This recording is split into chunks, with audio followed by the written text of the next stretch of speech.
This is one of those moments in Washington that tells you exactly where we are as a country. A sitting member of Congress didn't just criticize immigration enforcement. He didn't just question policy. He went further than that. He suggested that Americans might be justified in shooting federal ICE agents. That's not rhetoric drifting too far. That's a line being crossed. And it matters because this kind of language doesn't stay in a hearing room. Here's what happened. During a heated congressional exchange over immigration enforcement, Democrat Congressman Jerry Nadler described ICE agents as masked hoodlums. He went on to argue that if someone encountered masked individuals and felt threatened, they could believe they were being kidnapped and might be justified in using force. Those weren't words taken out of context. They weren't sarcasm.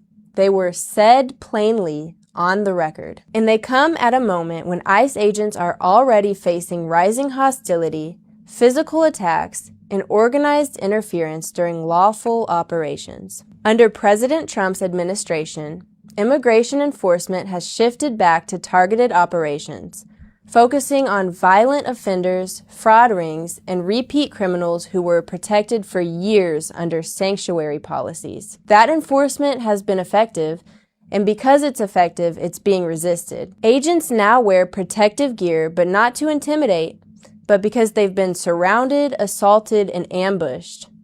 They wear masks because threats against their families are real. And instead of condemning violence, a senior Democrat just reframed those agents as the problem. Now check this out.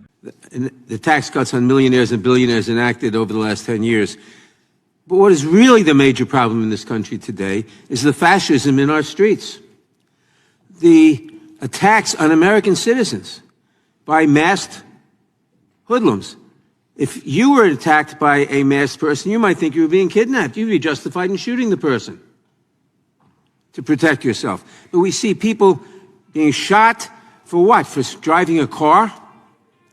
We see people, we see the ICE goons break into people's homes without a warrant. We see them drag out a man, an American citizen, in his underwear without even permitting him in the snow, without even permitting him to get dressed. This is the major problem we have today, along with the attack on our elections. We saw last week. That clip is the story. Because Nadler didn't stumble into that language. He didn't immediately correct himself. He framed federal law enforcement as illegitimate and then justified fear-based violence against them.